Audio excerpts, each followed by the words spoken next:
Our next guest writes a book, and it debuts at number 9 on the New York Times bestseller list. It's the story of that mining tragedy in Mexico and his fight against greed and corruption in Mexico. Our guest is Napoleon Gomez, and his book is Collapse of Dignity. Napoleon, welcome to the Big 550 KTRS here in St. Louis. Thank you very much. Thank you. We should say that you are you served as the General Secretary of the National Union of Mine, Metal, and Steelworkers since 2002, and the story of the mining collapse, you're saying, is a story of corruption and of backroom deals, and it's a story that hasn't been told, and you did the legwork to tell that story. Yeah. First, I'm still the national president of the Mine, Metal, and Steelworkers Union of Mexico. And I've been reelected 6 times unanimously in different conventions. And I wrote this story because it's a real story of what happened. It's a coal mine tragedy in which 65 miners died.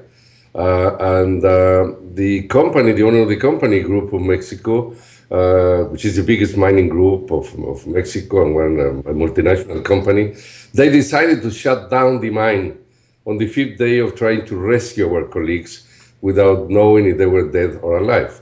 So this is the story of this tragedy and what happened after, we tried to recover and continue with the rescue activities, and the company decided just to shut down. The government supported and backed the company. They were completely colluded, and so we still have today 63 bodies abandoned at the bottom of the mine. Yeah, 63 were dead. How many survived? 65 were dead. Nine survived. 65 died. And we just recovered a few months later 2 bodies. Still today, after 7 years and 3 months later, we still have 63 bodies abandoned at the bottom of the mine. And how long did it take to get those survivors out? It took only on the first hours because they were mostly at the entrance of the mine, though they could survive with burns and 2nd and 3rd degree burns. I mean, they were very seriously ill, some of them, but fortunately they survived. So in the first, I would say, 24 hours after the mine explosion, we could rescue them alive, 9 of them. Napoleon Gomez is our guest. His book is Collapse of Dignity. It's on the New York Times bestseller list. It debuts at number 9. It says here that you conducted the inquiries while in exile in Canada. Explain that. Yeah, right.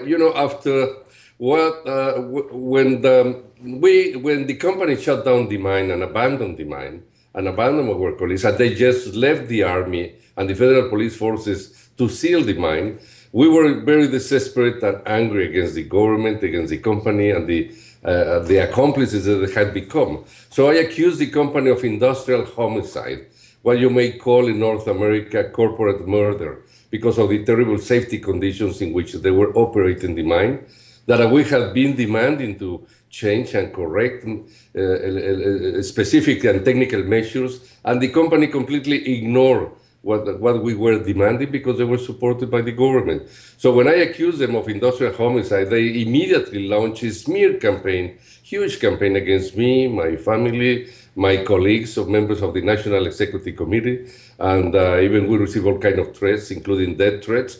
So I had to leave and Mexico under this tremendous attack and under the suggestion of some of my colleagues and friends from the international union leaders from the United States and Canada. And then I came to Canada, and I've been presiding the union from Canada. Why did you go to Canada and not the U.S.? Well, I went first to the U.S. I spent a few weeks there, about 3.5, 4 weeks. And the international president of the United Steelworkers, that we have a strategic alliance with them, he recommended me not to stay. First, I went to Texas and then to New Mexico, where they have districts of the United Steelworkers. And he said at that time, President Bush was in power, and in Mexico, Vicente Fox. And they were very close politically. and they thought that I was not safe in the United States. I mean, they could come with anything and accuse me of any false or create and invent false accusations against me. So they would recommend me to move to Canada to be in a much safer position, and this is what I did. Let's talk about the mine itself. You write in the book Collapse of Dignity, Napoleon Gomez, that the mine was unsafe, but it wasn't just unsafe. It was years of being unsafe, and it was just a matter of time before a mine crisis happened.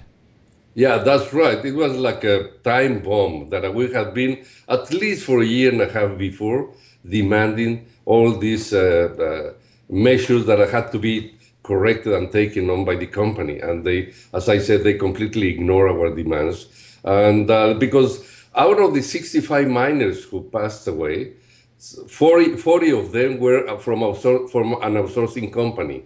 Only 25 were unionized members of our union. So the company sent the workers in the most terrible conditions to operate the outsourcing workers, like welding in the bottom of the mine, with the coal mine, with a lot of gas concentrations. I mean, it was just a criminal negligence that the company committed. I also don't understand, after the mine collapsed and the tragedy happens, you write that after a day or two, or a couple of days, the company says, sorry, we can't help you. We're just going to let whoever's down there stay down there, and leave. The company just walked away? Yeah, they just walk away. They decided, even the Secretary of Labor of the government of Vicente Fox at that time, he was in the mine, and he just declared on the 5th day that there were no conditions to continue rescuing our colleagues. And that was just a lie. It was just an excuse in order that the public opinion and the miners and the families didn't know the terrible working conditions in which they were operating. So they were more interested in covering up what the company did and operating the mine in those conditions, and rather than trying to rescue our colleagues. So, I mean, they were colluded, because the Secretary of Labor at that time, Francisco Javier Salazar, he was a chemical engineer. Can you imagine, as a Secretary of Labor, I mean, completely ignorant of the labor laws or labor rights? And he had 2 private companies, which he was a supplier for this, the Grupo Mexico, the owner of the mine, a supplier of chemical products in his own private companies at the same time as being Secretary of Labor. So there was a lot of, I mean, they were completely colluded in corruption. And his son-in-law was the delegate in the state of Coahuila, where the mine is located. So, I mean, they were completely colluded. They never did the inspections that they are obliged by law. And so this is until the tragedy happened. There were a number of tragic mines in South America, Mexico, over the last couple of years. Has anything gotten better, or has it gotten worse? No, it has been worse. Since that tragedy in 2006, February 2006, more than 200 miners have died in the coal mines of Coahuila, around the same region where the Pasta de Conchos mine is located. No, things have been terrible. I mean, we have been proposing to the president, to the members of Congress, to the Senate, that it should be approved a bill and pass a bill in which criminal negligence and irresponsibility should be penalized or criminalized, because otherwise we cannot stop these abuses they commit against workers that are out of necessity, they have to work on those terrible safety conditions just to keep going on and maintain their families. So this is terrible that they continue to be exploiting our workers. More than 200 have died these last 7 years. The book is called Collapse of Dignity, the story of mining tragedy and a fight against greed and corruption in Mexico. Napoleon Gomez, our guest for a couple more minutes. You mentioned the president of Mexico, Vicente Fox, at the time. How many times did he visit the mine? Never. He never visited the mine. The president of the company, Germán Larrea, never visited the mine, even as we were demanding at least to give and support and technical assistance and to the family, for the rescue activities, to present condolences to the families. They never attended the mine. It was a big shame. And the former president, Felipe Calderon, never attended the mine. So they just decided to shut down the mine and abandon. Never attended the mine. I mean, it's terrible. It's a shame. And there are 65 bodies still down there. Yeah, 63 that are still down there. I mean, when we look at Chile, what happened in 2010, 33 miners, were trapped in the same kind of a tragedy. And 17 days later, they were found alive, all of them. And 69 days later, they would rescue all of the 33 miners, one by one. So it was a moral victory for the Chilean miners, for the people of Chile. And in Mexico, it was a shame that today we still have 63 bodies abandoned in the mine at 120 meters. And in Chile, we're 750 meters depth in the mine. This is 120. I mean, they didn't want to rescue our colleagues, and they just abandoned them at their own. What's been the reaction of you writing this book, and what's been the reaction since it's been released? Well, a lot of people are very interested to know the truth of what happened, because this is a real story.